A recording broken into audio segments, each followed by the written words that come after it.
Hello students, today we are continuing with our online classes. We'll be doing matrices part 7. So if you haven't watched part 6 and part 5, kindly go through it and then continue with this class. Now today in the matrix chapter we are going to learn about the inverse of a matrix. The inverse of a matrix. Definition is, let A and B be two square matrices of order m. There should be square matrix of order m such that AB equal to BA equal to identity.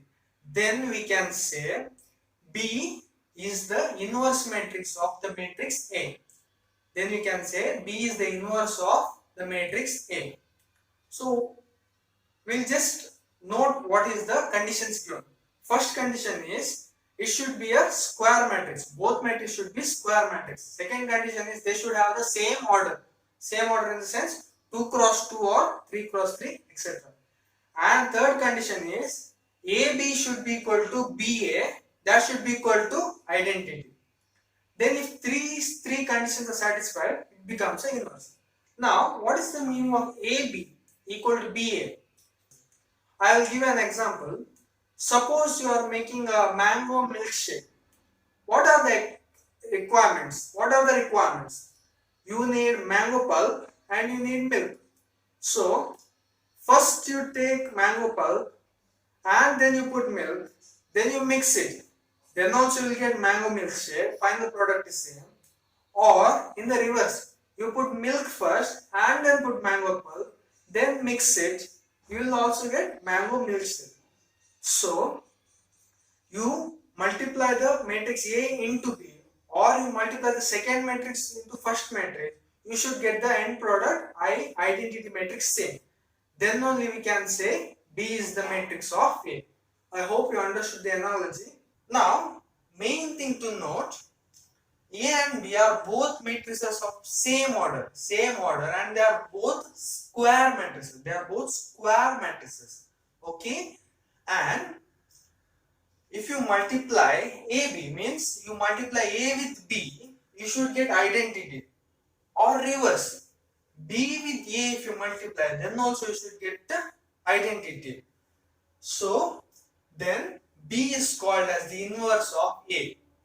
Also we can say the inverse of A. It is denoted as this symbol, A to the power minus 1 you can call A inverse, which is equal to B.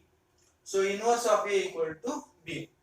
So I hope you understood the conditions. First condition, both A and B should be of the same order. They should be both square matrices of same order M. Then AB equal to identity, BA equal to identity. Then we can say B is the inverse of A or A is the inverse of B. Now let us take an example. With the example you will have a better understanding. Now AB. What is AB? Take A to be 2, 3, 1, 2. B to be 2, minus 3, minus 1, 2. Now let us take AB. What is AB? A into B. A into B. So 2, 3, 1, 2 into 2, minus 3, minus 1, 2. Let us multiply. How to multiply? First condition what? They should be square matrices. So they are definitely square matrices because 2 cross 2, 2 cross 2. 2 cross 2 and 2 cross 2. So the column of the first is equal to row of second, so we can multiply. How to multiply?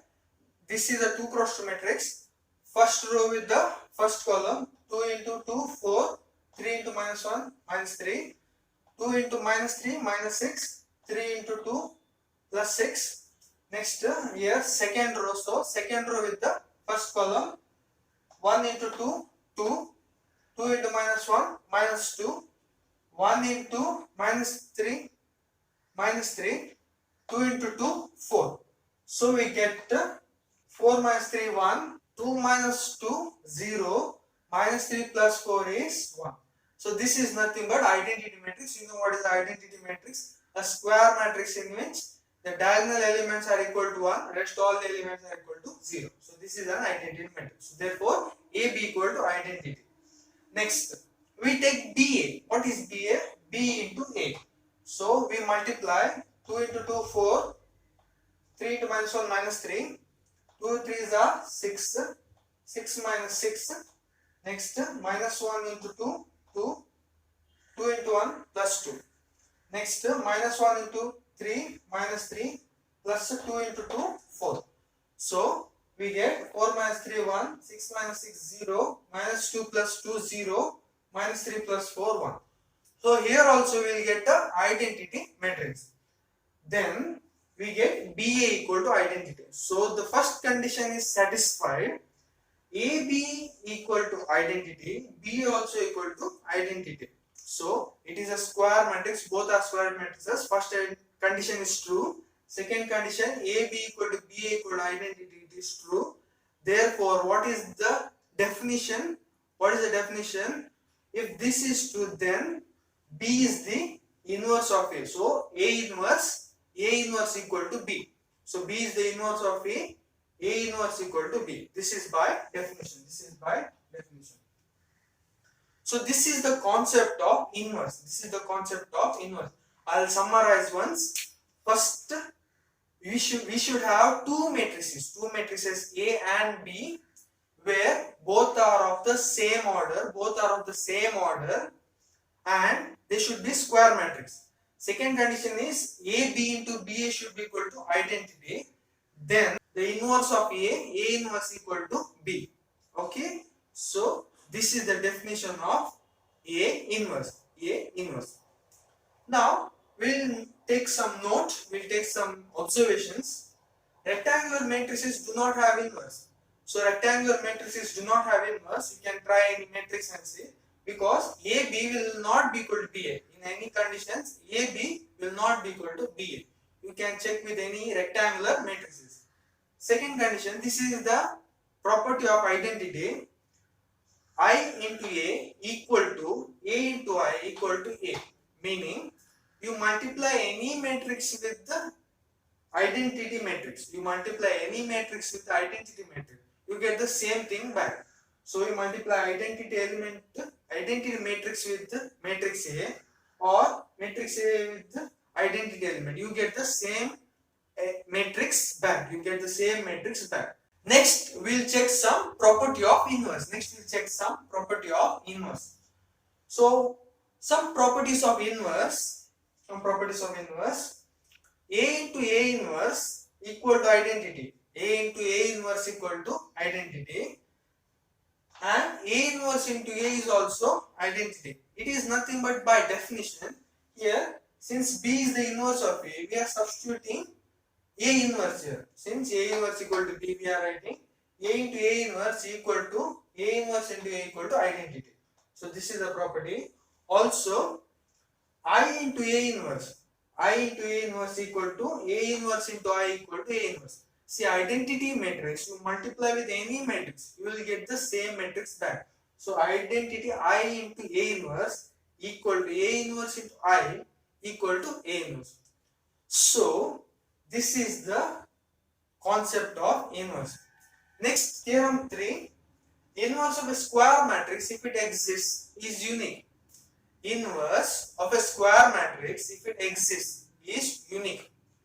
So, suppose an inverse exists for a matrix. It is unique. Unique meaning you cannot have two inverses for the same matrix. So, matrix, if there is a matrix, the inverse of A is unique, means there is only one inverse.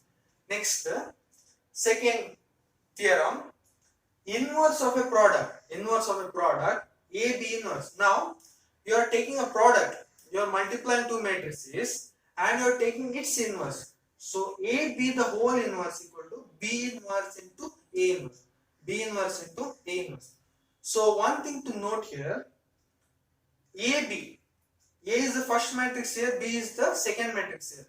You multiply, then take inverse. What is the inverse? B inverse into A inverse. B inverse meaning B second matrix inverse into first matrix inverse. So you can see the order is reversed. I will give an example. This is called as shoe socks property. Shoe socks property.